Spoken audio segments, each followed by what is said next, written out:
इस कहानी की शुरुआत में हम न्यू मैक्सिको के एक हाई स्कूल टीचर को देखते हैं। वॉल्टर वाइट पिछले कई सालों से बच्चों को केमिस्ट्री पढ़ा रहा था और उसे केमिस्ट्री की बहुत गहन जानकारी थी।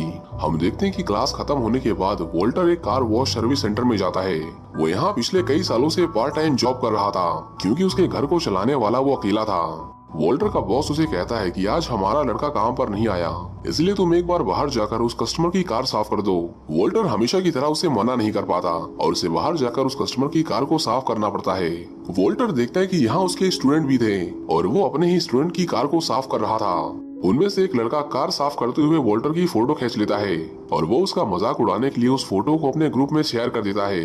वॉल्टर आज बहुत बेइज्जत हुआ था, लेकिन वो इसके बारे में किसी को बताता नहीं। वो जब अपने घर आता है तो हम देखते हैं कि उसकी फैमिली उसे सरप्राइज कर देती है। आज वॉल्टर का 50वां जन्मदिन था और वो सभी उसके बर्थडे को सेलिब्रेट करने के लिए एक साथ इकट्ठा हुए थे। वॉल्टर की वाइफ का नाम स्काइलर है और वॉल्टर का एक बेटा भी था जिसका नाम वॉल्टर जूनियर है। वॉल्टर जूनियर बचपन से पैरालाइज था, जिसकी वजह से उसे चलने में परेशानी आती थी और यही कारण था कि वॉल्टर इस उम्र में भी अपने परिवार के लिए इतनी मेहनत करता था। हम यहाँ वॉल्टर के brother in law hang shredder को देखते हैं। हैंक एक DEA ऑफिसर था और वो सभी बैठकर टीवी पर हैंक का इंटरव्यू देख रहे होते हैं। टीवी पर हैंक सभी को बता रहा था कि कैसे उसने और उसकी टीम ने मिलकर ड्रग माफिया को रंगे हाथ पकड़ा और उनके पास से करोड़ों रुपए बरामद किए हैं। वॉल्टर हैंक से पूछता है कि क्या वहाँ सच में इतने पैसे थे, क्योंकि उसने इतने सारे पैसे अपनी पूरी जिंदगी में नहीं देखे थे। हैंक वॉल्टर से कहता है कि अरे ये तो कुछ भी नहीं, ये ड्रग बेचने वाले हम लोगों से कई गुना कमाते हैं, क्योंकि ड्रग का बिजनेस एक ऐसा बिजनेस है जो कभी घाटे में नहीं रहता जब तक हम उन्हें पकड़ नहीं लेते। हैंक वॉल्टर को किसी दिन उसके साथ इन्वेस्टिगेशन पर चलने को कहता है। वो बस वॉल्टर को उसके काम से रूबरू करवाना चाहता था। अगले दिन जब वॉल्टर अपनी पार्ट टाइम जॉब कर रहा था तभी अचानक से उसे सांस लेने में तकलीफ होने लगती है और वो बेहोश होकर गिर जाता है। वॉल्टर को हॉस्पिटल में भर्ती किया जाता है और यहाँ वॉल्टर को पता चलता है कि उसे 3rd स्टेज लंग कैंसर है। वॉल्टर के पास अब जीने के लिए कुछ ही महीने बचे थे और ये सच जानकर वो अंदर से पूरी तरह से टूट जाता है। वॉल्टर का मालिक जब उसे एक बार फिर से कार साफ करने के लिए कहता है तो वॉल्टर को बहुत गुस्सा आ जाता है और वो उसे गाली देता हुआ उसकी नौकरी को लात मारकर वहाँ से चला जाता है। उसे समझ नहीं आ रहा था कि अब वो क्या करे। उस बेचारे के पास तो जीवन बीमा भी नहीं था। वॉल्टर अपने कैंसर के बारे में घर में किसी को नहीं बताता। वॉल्टर ने ये मान लिया था कि अब वो जल्द ही मरने वाला है और कोई भी उसे नहीं बचा सकता। वॉल्टर बस मरने से पहले किसी भी तरह ढेर सारे पैसे कमाना चाहता था ताकि उसके जाने के बाद उसकी बीवी और बच्चे को किसी भी परेशानी का सामना न करना पड़े। वॉल्टर जानता था कि हैंक अपनी इन्वेस्टिगेशन में करोड़ों रुपए क्रिमिनल से जब्त करके उसे सरकार को सौंप देता है। वॉल्टर को वो पैसे चोरी करने थे, इसीलिए वो एक दिन उसके साथ इन्वेस्टिगेशन पर चलने के लिए तैयार हो जाता है। अगले दिन हैंक अपने टीम के साथ एक लोकल ड्रग डीलर को पकड़ने जाता है। वॉल्टर कार में बैठकर उन्हें देख रहा था, लेकिन उस दिन बदकिस्मती से उन्हें वहाँ एक भी पैसे नहीं मिलते। हालांकि इस छापेमारी में एमिलियो नाम का एक आदमी पकड़ा गया था और वो उनके किसी भी काम का नहीं था। वॉल्टर वहाँ अपने एक पुराने स्टूडेंट जेसी पिंकमैन को देखता है। जेसी पुलिस से बचकर भाग रहा था। वॉल्टर समझ जाता है कि ये लड़का अपनी जिंदगी में कुछ अच्छा नहीं कर रहा। रात के समय वो जेसी के पास जाता है। जेसी पहले तो उसे पहचानने से मना कर देता है, लेकिन वॉल्टर उसे कहता है कि मैंने तुम्हें भागते हुए देखा था, तो तुम्हें मुझसे सच छुपाने की जरूरत नहीं। वॉल्टर उसे कहता है कि मुझे तुम्हारे साथ बिजनेस करना है।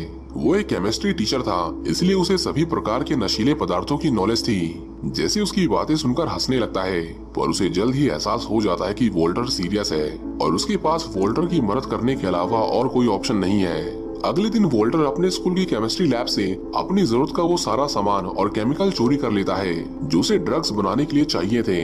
जैसे ही वॉल्टर से कहता है कि मैं अपने घर में ड्रग्स नहीं बनाने वाला, जिसके बाद वॉल्टर अपनी सेविंग के सारे पैसे निकालकर एक पुरानी वैन खरीदता है ताकि वो दोनों उसके अंदर अपनी छोटी सी ड्रग फैक्ट्री को सेटअप कर सकें। जरूरत का सारा सामान बटोरने के बाद वो दोनों एक सुनसान रेगिस्तान में आते हैं जहाँ मीलों दूर तक कोई परिंदा भी नहीं आता था। वॉल्टर फटाफट अपने घर के कपड़े उतारकर वैन के अंदर घुसता है और स्टेप बाय स्टेप ड्रग बनाने का प्रोसेस शुरू कर देता है। जेसी ने भी इससे पहले ड्रग बनाया था, लेकिन वॉल्टर इस काम को बहुत गंभीरता से करता है। वॉल्टर को प्योर ड्रग बनाना था जिसके अंदर कोई भी मिलावट ना हो और उससे होने वाला नशा इंसान को जन्नत तक लेकर जाए। 5-6 घंटे बाद जब ड्रग बनकर तैयार होता है तो जेसी उसे देखकर हैरान था। उसने इतने बड़े क्रिस्टल इससे पहले कभी नहीं देखे थे। जैसे उन ड्रग्स को एक बार इस्तेमाल करना चाहता था, पर वॉल्टर उसे ऐसा करने से मना करता है। वो कहता है कि हम अपने बनाए हुए ड्रग्स कभी खुद से इस्तेमाल नहीं करेंगे। इसके बाद जेसी क्रेजी एट नाम के एक ड्रग डीलर के पास जाता है। यहाँ जेसी को पता चलता है कि उसके दोस्त एमिलियो को पुलिस ने छोड़ दिया था। एमिलियो उस दिन जेसी के भाग जाने से उस पर बहुत गुस्सा था। क्रेजी एट देखना चाहता था कि कौन सा नया आदमी है जो हमसे भी अच्छे ड्रग्स बनाता है। वो दोनों जेसी को बहुत मारते हैं, जिसके बाद जेसी उन दोनों को वॉल्टर के पास लेकर जाता है। एमिलियो ने वॉल्टर को पहचान लिया था। वो कहता है कि मैंने इस आदमी को उस दिन पुलिस वालों के साथ देखा था। अब वॉल्टर क्रेजी एट के लिए खतरा था, इसलिए वो वॉल्टर को मारने के लिए उस पर बंदूक तान देता है। वॉल्टर उसे कहता है कि वो उसे अपना फॉर्मूला बताएगा, लेकिन बदले में वो उसे और जेसी को यहाँ से जाने दे। वॉल्टर बहुत डरा हुआ था, पर यहाँ वो अपने दिमाग का इस्तेमाल करता है। वो अंदर जाते ही फास्फोरस और गर्म पानी को आपस में मिक्स कर देता है, जिससे एक बहुत बड़ा धमाका होता है और उससे निकलने वाली गैस से वो दोनों बेहोश हो जाते हैं। वॉल्टर को वहाँ सायरन की आवाज सुनाई देती है और वो वहाँ से भागने लगता है। उसे लगा कि ये पुलिस है और वो लोग उसे पकड़ लेंगे और यही उसका अंत है। पकड़े जाने से पहले वो अपनी फैमिली के लिए एक मैसेज रिकॉर्ड करता है, जिसमें वो स्काइलर से माफी मांग रहा था। वॉल्टर सुसाइड करने ही वाला था कि तभी वो देखता है कि वो सायरन पुलिस का नहीं था। ये दो फायर फाइटर्स थे जो कहीं पर आग बुझाने जा रहे थे। वॉल्टर अपनी पूरी जिंदगी में इतना कभी नहीं डरा जितना कि वो आज डरा हुआ था। वॉल्टर जेसी से कहता है कि इन दोनों को ठिकाने लगाने के बाद हम भूल जाएंगे कि हम दोनों एक दूसरे से कभी मिले भी थे। वॉल्टर उन दोनों को जेसी के घर लाकर छुपा देता है। वो रोज की तरह स्कूल में बच्चों को पढ़ाने जाता है और हर समय बस यही सोच रहा था कि वो उन दोनों को ठिकाने कैसे लगाए। इसी बीच जेसी वॉल्टर के घर पर फोन करता है। स्काइलर देखती कि वॉल्टर फोन पर अजीब तरीके से बर्ताव कर रहा था। वो ऐसा दिखाने की कोशिश करता है कि जैसे कि वो फोन कॉल किसी क्रेडिट कार्ड कंपनी का है, लेकिन जब स्काइलर उस नंबर को ट्रैक करती है तो उसे पता चलता है कि ये नंबर जेसी का है और ये जेसी नाम का लड़का अच्छे काम नहीं करता। वॉल्टर जब स्कूल से जेसी के घर आ रहा था तभी वो देखता है कि क्रेजी एट जिंदा है और वो अधमरी हालत में वहाँ से भागने की कोशिश कर रहा था। वॉल्टर उसे मौका रहते पकड़ लेता है और वो दोनों उसे फिर से बेसमेंट में बंद कर देते हैं। वॉल्टर समझ गया था कि जेसी निहायत ही लापरवाह आदमी है और उस पर बिल्कुल भी भरोसा नहीं किया जा सकता। वो व्हाट्सएप के लास्ट सीन फीचर की तरह था, हमेशा एक्टिव लेकिन किसी काम का नहीं। वॉल्टर कहता है कि उस दूसरे आदमी की लाश जल्दी सड़कर बदबू मारने लगेगी, इसलिए हमें उस लाश को डिस्पोज करना होगा। वो जेसी को मार्केट में जाकर बड़े बड़े प्लास्टिक के टब लाने को कहता है, क्योंकि वो उन बॉडीज को तेजाब में डालकर गलाने वाले थे। वॉल्टर हर बार की तरह इस बार भी क्रेजी एट को मारने जाता है, लेकिन वॉल्टर कोई पैदाइशी मुजरिम नहीं था। उसके लिए ये काम उतना ही मुश्किल था जितना कि एक पेंगुइन के लिए डेजर्ट में आइसक्रीम की दुकान चलाना। वॉल्टर उसे कुछ खाने के लिए देता है और उसे उस पर बहुत दया आ रही थी। जैसे खाली हाथ मार्केट से वापस लौट आता है, क्योंकि उसे किसी इंसान के साइज का टब नहीं मिल रहा था। उन दोनों ने ही अपने अपने काम नहीं किए थे, जिसके बाद वो फैसला करते हैं कि वो इस काम को कल करेंगे।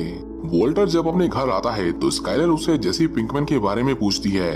हर मर्द की तरह वॉल्टर भी अपनी पत्नी के सामने ठीक से झूठ नहीं बोल पाता और वो ये कह बैठता है कि वो जेसी से नशा खरीदता है। स्काइलर ये सुनकर बहुत गुस्सा करती है, पर वॉल्टर उससे वादा करता है कि अब से वो नशा नहीं करेगा। दूसरी ओर हम देखते हैं कि जेसी एमिलियो की बॉडी को बाथटब में डालकर उसे डिस्पोज कर देता है, लेकिन यहाँ उसने अपने केमिस्ट्री टीचर यानी वॉल्टर की एक एडवाइस को इग्नोर कर दिया था। वॉल्टर जब उसके घर आता है तो वो देखता है कि घर की छत से खून टपक रहा था और देखते ही देखते पूरे घर में एमिलियो की गली हुई लाश के टुकड़े चारों तरफ बिखर जाते हैं। वॉल्टर ने जेसी को सिर्फ और सिर्फ प्लास्टिक का कंटेनर इस्तेमाल करने को कहा था, क्योंकि एसिड प्लास्टिक को डिकम्पोज नहीं कर सकता। खैर जेसी का फैलाया हुआ ये रायता अब उन दोनों को मिलकर साफ करना था। वहीं दूसरी तरफ हम देखते हैं कि ऑफिसर हैंक को क्रेजी एट की कार मिल जाती है। लास्ट टाइम इसी कार में बैठकर क्रेजी एट वॉल्टर से मिलने आया था, जिसके बाद से ही वो गायब था। वॉल्टर जब क्रेजी एट को खाना देने जाता है तो क्रेजी एट उसे कहता है कि मुझे पता है कि तुम्हारी एक बीवी और एक अपाहिज बेटा है। वॉल्टर की फैमिली और उसकी पूरी हिस्ट्री के बारे में जेसी ने क्रेजी एट को बता दिया था। वो कहता है कि तुम्हारे लिए सबसे बड़ा खतरा मैं नहीं बल्कि जेसी है, क्योंकि उस पर भरोसा नहीं किया जा सकता। वो कहता है कि एक चोर कभी अपनी चोरी की कहानी खुद से नहीं बताता। वॉल्टर इस बात से आग बबूला जेसी के पास आता है। जेसी उस समय वॉल्टर के बनाए हुए ड्रग से नशे कर रहा था। वॉल्टर उससे वो छीन लेता है और उस पूरे पैकेट को टॉयलेट में फेंक देता है। जेसी उसे कहता है कि मार्केट में इसकी कीमत $40,000 है, पर वॉल्टर अब ये काम नहीं करना चाहता था। और वैसे भी जब सारा जेसी ही फूंक देता तो वो मार्केट में बेचते क्या। उन दोनों के बीच में हाथापाई होती है, जिसके बाद जेसी गुस्सा होकर वहाँ से चला जाता है। वॉल्टर को ये काम अब अकेले करना था। वो एक पेन और पेपर लेकर ये डिसाइड करने लगता है कि क्रेजी एट को मारा जाए या फिर उसे छोड़ दिया जाए। वॉल्टर के पास उसे ना मारने के कई कारण थे। लेकिन उसे मारने का सिर्फ एक कि अगर उसने क्रेजी एट को आजाद कर दिया तो वो उसकी फैमिली को मार देगा। सिर्फ ये कारण वोल्टर को गलत फैसला लेने को मजबूर कर रहा था। वोल्टर क्रेजी एट के लिए खाना लेकर जाता है, लेकिन अपने कैंसर के चलते वो बेहोश होकर गिर पड़ता है। वोल्टर अगले 15 मिनटों तक बेहोश रहता है और जब होश आता है तो वो देखता है कि क्रेजी एट अभी भी उसके सामने था। वोल्टर क्रेजी एट को अपने कैंसर के बारे में बताता है। ये पहली बार था कि वोल्टर ने किसी को अपनी बीमारी के बारे में बताया था। वो कहता है कि उसे पैसों की जरूरत थी, इसलिए वो इस बिजनेस में आया। और क्रेजी एट उसे समझाता है कि ये काम आप जैसे लोगों के लिए नहीं है, यहाँ बहुत रिस्क है, न सिर्फ आपके लिए बल्कि आपके पूरे परिवार के लिए। वोल्टर की उसके साथ बहुत सारी बातें होती हैं। क्रेजी एट ने वोल्टर का भरोसा जीत लिया था और वो उससे वादा करता है कि अगर उसने उसे छोड़ दिया तो वो भूल जाएगा कि हम दोनों कभी मिले भी थे। वोल्टर उसे आजाद करने का फैसला करता है। वो जमीन पर बिखरे हुए खाने और उस टूटी प्लेट को उठाकर चाबी लेने के लिए ऊपर जाता है। वोल्टर चाबी लेकर नीचे जा ही रहा था कि तभी उसके दिमाग में एक अजीब सा ख्याल आता है। वो तुरंत उस टूटी हुई प्लेट को डस्टबिन से बाहर निकालता है और उसके टुकड़ों को जोड़ने लगता है। वोल्टर को पता चलता है कि उस प्लेट का सबसे बड़ा और सबसे नुकीला टुकड़ा वहाँ से गायब था। वोल्टर समझ जाता है कि जब वो बेहोश था तो क्रेजी एट ने वो टुकड़ा उठाकर अपने पास छुपा लिया। यहाँ क्रेजी एट के इरादे एकदम साफ थे।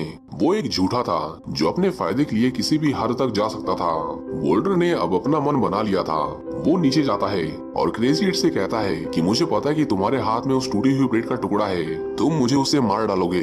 क्रेजी एट ये सुनकर तुरंत उस पर हमला करता है, लेकिन वोल्टर उसकी गर्दन में लगी चेन को पोल के सहारे बड़ी जोर से खींच लेता है और क्रेजी एट का गला दबाकर उसे मार डालता है।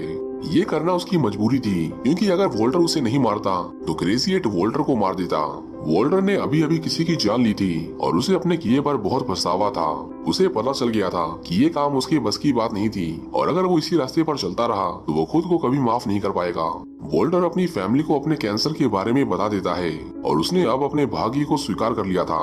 दूसरी ओर हम देखते हैं कि जेसी फिर से अपने पुराने दोस्तों के बीच में उठने बैठने लगा था। वो पूरा दिन बस नशे करता था और अपने घर की खिड़की से बाहर झांकता रहता था। जेसी ने पहली बार किसी को मारा था, इसलिए वो भी बहुत डरा हुआ था और पकड़े जाने के डर ने उसकी रातों की नींद उड़ा दी थी। जब भी जेसी को डर लगता था वो अपने घर चला जाता था। जेसी के घर वाले उसे बिल्कुल पसंद नहीं करते थे, क्योंकि वो गैर जिम्मेदार था और नशे की लत ने जेसी को पूरी तरह से बर्बादी की कगार पर लाकर खड़ा कर दिया था। दूसरी ओर वोल्टर जूनियर वोल्टर से आए दिनों नाराज रहने लगा था। उसे अपने डैड की ये बात बिल्कुल अच्छी नहीं लगती कि वो ऐसा दिखावा कर रहे थे कि जैसे कुछ हुआ ही नहीं, और वो अब घर से भी दूर रहने लगे थे। वो अपने डैड को ये तक भी कहता है कि अगर आप कैंसर से लड़ नहीं सकते तो आप मर क्यों नहीं जाते। इसी बीच जेसी वोल्टर से मिलने आता है। वोल्टर को लगा कि वो उसे ब्लैकमेल करने आया है, इसलिए वो उसकी तलाशी लेता है, पर जेसी तो उसके हिस्से के पैसे देने आया था जो उसने बचे हुए क्रिस्टल मैथ को बेचकर कमाए थे। स्काइलर को बड़ी मुश्किल से एक डॉक्टर मिलते हैं। ये डॉक्टर दुनिया के सबसे बेस्ट डॉक्टरों में से एक था, लेकिन उसके पर सेशन की फीस $5000 थी, यानी लगभग 4 लाख रुपए।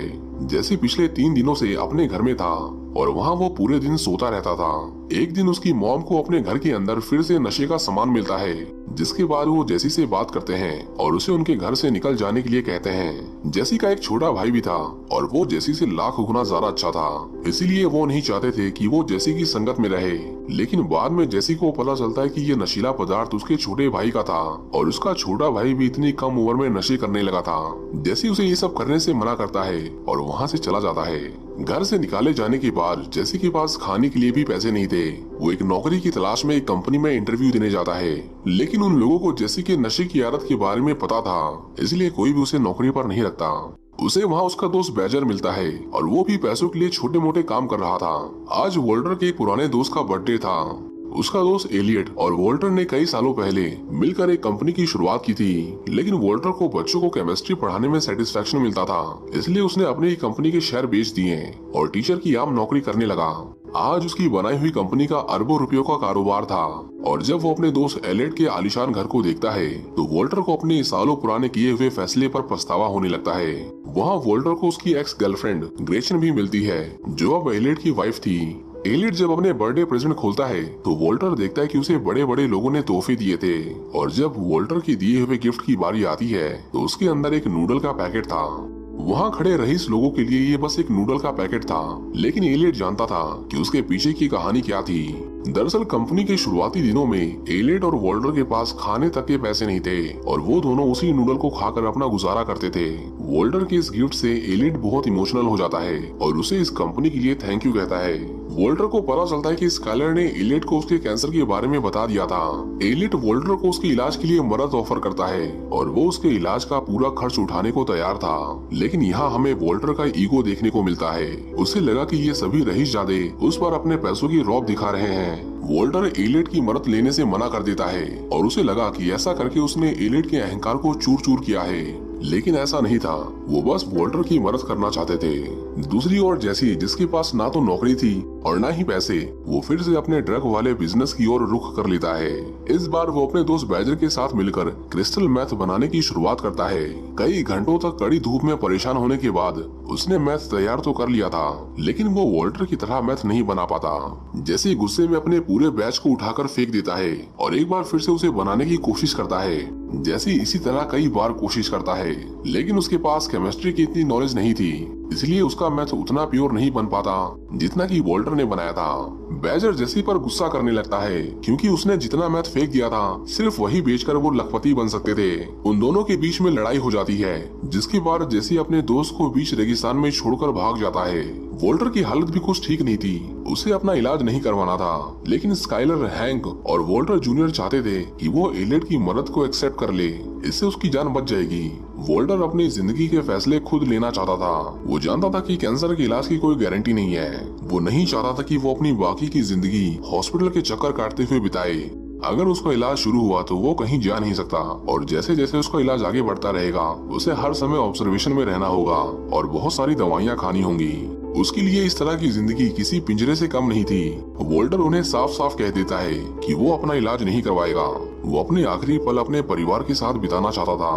वोल्टर की फैमिली के लिए ये बहुत दुख की बात थी और उसके बाद उनमें से कोई भी एक दूसरे से बात नहीं करता। अगली सुबह जब वोल्टर सोकर उठता है तो वो अपने कल के फैसले के बारे में बहुत सोचता है। वोल्टर ने अचानक से अपना मन बदल लिया था और वो स्काइलर से कहता है कि वो अपना इलाज करवाएगा। स्काइलर ये सुनकर बहुत खुश होती है, लेकिन उसे पता नहीं था कि वोल्टर के दिमाग में क्या खिचड़ी पक रही है। वोल्टर अब सिर्फ जिंदा रहने के बारे में नहीं सोच रहा था, बल्कि उसकी सोच इन सब लोगों से बहुत आगे की थी। वोल्टर जैसे कि पास जाता है और उसने एक बार फिर से उस कीचड़ में पैर रखा था जिससे दूर रहने का उसने खुद से वादा किया था। यहाँ आपको क्या लगता है कि वोल्टर जो करने जा रहा था वो सही है या फिर उसे एलियट से पैसे ले लेने चाहिए थे? आप उसकी जगह होते तो क्या करते? हमें एक बार कमेंट करके जरूर बताइएगा। खैर, वोल्टर इस बार जेसी के सामने कुछ कंडीशन रखता है। वो कहता है कि मैं सिर्फ मैथ बनाऊंगा और तुम्हारा काम है बाहर के लोगों से डील करना। मेरे बारे में किसी को भी पता नहीं चलना चाहिए। वोल्टर इस बार ना किसी से लड़ना चाहता था और ना ही किसी का खून बहाना चाहता था, लेकिन उसे अंदाजा भी नहीं था कि वो किस बिजनेस में घुस गया है और उसका ये सफर उसे ऐसा आदमी बना देगा जिसके सामने बड़े से बड़ा गैंगस्टर अपना मुंह खोलने से पहले 1000 बार सोचेगा। पर फिलहाल वोल्टर एक कैंसर पेशेंट के अलावा और कुछ नहीं था।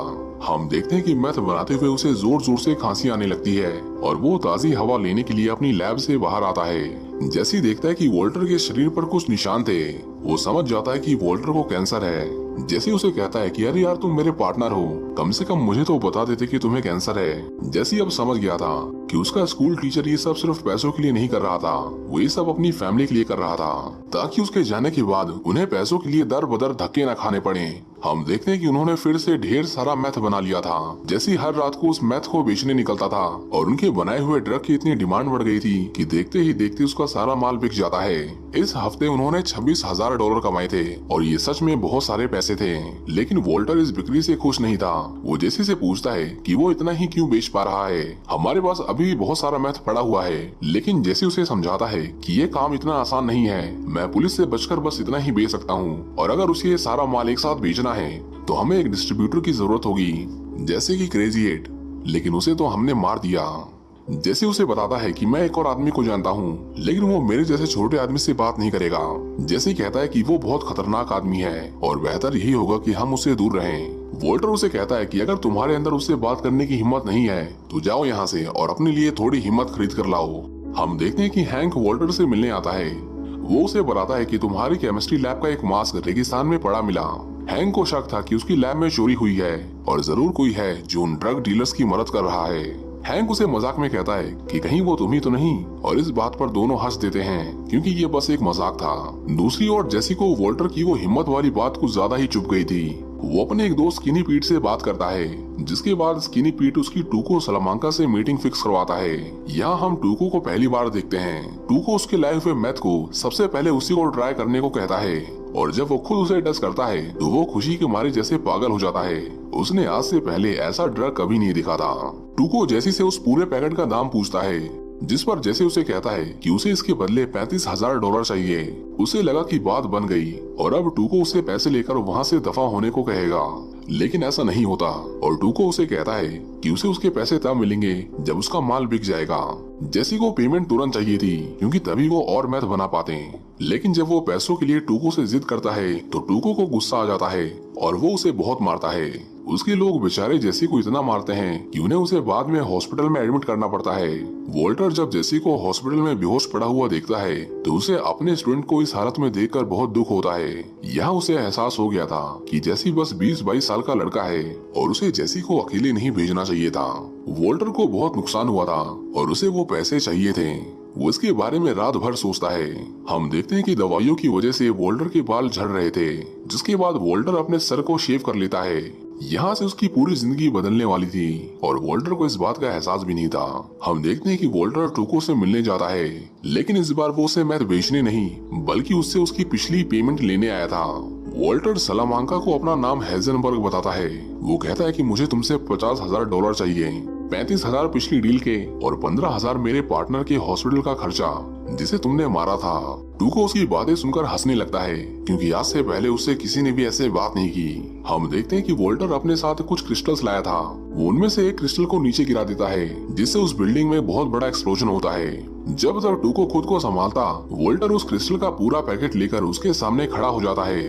टूको समझ गया था कि इस आदमी के अंदर दम तो है। वो उसे उसके पैसे दे देता है और कहता है कि उसे अगले हफ्ते और मैथ चाहिए। वॉल्टर को एक डिस्ट्रीब्यूटर चाहिए था, इसलिए वो उससे वादा करता है कि उसे अगले हफ्ते उसका माल मिल जाएगा। उसके जाने से पहले टूको उसे कहता है कि हमारे इस बिजनेस में हमें अपने हक के पैसे भी छीनने पड़ते हैं, और आज उसने जो किया उससे वो इम्प्रेस हो गया। वॉल्टर को सभी लोग हेजनबर्ग के नाम से जानने लगे थे। इस माफिया बिजनेस में अब ये उसकी नई पहचान थी। वॉल्टर आज बहुत खुश था। उसने आज जो किया था उसे करके वो जिंदगी में पहली बार खुद को जिंदा महसूस कर रहा था। वॉल्टर जब जेसी को बताता है कि वो टूको से मिलकर आया है और उसने उससे पैसे भी ले लिए, तो जेसी को उसकी बातों पर विश्वास नहीं होता। वो वॉल्टर का ये रूप देखकर हैरान भी था और गुस्सा भी, क्योंकि उसने उस आदमी से डील की थी जिसने उसे सबके सामने कुत्तों की तरह पीटा।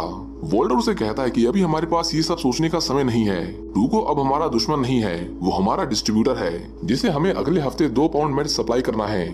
जेसी कहता है कि उसे ये डील करने से पहले एक बार मुझसे तो पूछ लिया होता, क्योंकि हम उसे 2 पाउंड मैथ कैसे बना कर देंगे जब हमारे पास केमिकल ही खत्म हो चुके हैं। जेसी उसे बताता है कि जो केमिकल उसने मंगाए थे वो उसे बड़ी मुश्किल से मिलते हैं और उनमें से ज्यादातर तो उसे चोरी करने पड़ते हैं और चोरी करने में टाइम लगता है। यहाँ वॉल्टर ने टूको से वादा करके बहुत बड़ी गलती कर दी थी। अगले हफ्ते जब टूको उनसे मैथ लेने आता है तो वो देखता है कि उन्होंने आधा पाउंड ही मैथ बनाया था। टूको को उन दोनों पर बहुत गुस्सा आता है, पर वॉल्टर उसे कहता है कि हमें प्रोडक्शन में कुछ दिक्कतें आई, इसलिए इस हफ्ते इतना ही बन पाया। टूको उनके आधे पैसे काट लेता है, लेकिन जब वो वहाँ से जाने लगता है तो वॉल्टर उसे रोककर अपने पैसे वापस मांगता है। वो कहता है कि उसे उसके आधे पैसे और $70,000 और चाहिए। ये सुनकर टूको का दिमाग खराब हो जाता है, लेकिन यहाँ वॉल्टर उससे वादा करता है कि अगले हफ्ते वो उसे 4 पाउंड मैथ बना कर देगा।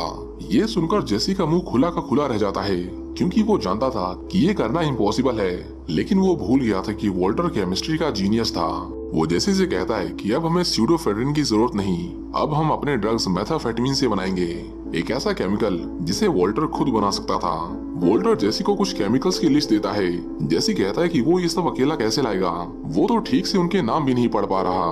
पर वॉल्टर जेसी को समझाता है कि ये हम दोनों की जिंदगी का शायद सबसे बड़ा मौका है और सोचो कि हम इससे कितने पैसे कमा सकते हैं। इसके बाद जेसी मार्केट में घूम घूम कर लिस्ट में लिखा हुआ सारा सामान इकट्ठा करने लगता है। अगले दिन जब वॉल्टर सामान चेक करता है तो वो देखता है कि वहाँ पर मेथलमीन नहीं था। जेसी उसे बताता है कि इतना सामान लाते लाते उसके सारे पैसे खत्म हो गए और ये केमिकल मेथलमीन, इसे हम खरीद भी नहीं सकते, इसे हमें चोरी करना होगा और इस चोरी को अंजाम देने के लिए हमें बहुत सारे पैसे खर्चने होंगे। वॉल्टर के पास अब कोई और ऑप्शन नहीं था, अब उन दोनों को ही चोरी करनी थी। देर रात को वो दोनों केमिकल वेयर हाउस में घुस जाते हैं और वेयर हाउस के ताले को पिघलाकर वहाँ से मेथलमीन का पूरा बैरल चोरी कर लेते हैं। वोल्टर के पास अब सब कुछ था। वो जेसी से कहता है कि अब हमारे पास इतना मेथलमीन है कि हम मरते दम तक मैथ प्रोड्यूस कर सकते हैं। जेसी वोल्ट से पूछता है कि उसे कितने पैसे चाहिए, जिसका वोल्ट जवाब देता है कि इतना कि जितना कि उसने कभी सपनों में भी ना सोचा हो। वोल्ट ने जितना वादा किया था वो उतना मैथ बना देता है। टूको देखता है कि इस बार मैथ का कलर ब्लू था। उसे लगा कि ये नकली है, पर वोल्टर उसे समझाता है कि ये वही है, बस इस बार हमारे बनाने का तरीका थोड़ा अलग था। टूको जब उसे यूज करता है तो वो बहुत ही सॉलिड था। वो कहता है कि नीला, पीला, हरा, काला, उन्हें जिस रंग का बनाना है वो उस रंग का बनाए, लेकिन अगले हफ्ते भी उसे यही माल चाहिए। टूको वोल्टर को पैसे देता है और वहाँ से जाने लगता है, लेकिन तभी उसका एक आदमी वोल्टर को कुछ गलत बोल देता है। टूको को ये पसंद नहीं आता कि उसने उसके रहते उसके नए बिजनेस पार्टनर को उसके सामने गलत बोला था। वोल्ट उसे कहता है कि छोड़ो यार, कोई बात नहीं, लेकिन टूको वोल्टर के लिए अपने ही आदमी को पीट पीट कर मार डालता है। जेसी ने टूको का ये रूप बहुत पहले ही देख लिया था, लेकिन वोल्टर के लिए ये पहली बार था।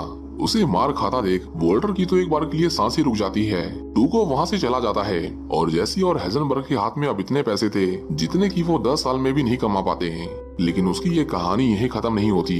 अभी तो वोल्टर का सबसे भयानक रूप हमने देखा ही नहीं। ये कहानी किसी गैंगस्टर की नहीं, ये कहानी है एक मामूली से केमिस्ट्री टीचर की, जिसने अपनी केमिस्ट्री की नॉलेज का इस्तेमाल करके पैसे छापने का तरीका ढूंढ लिया था।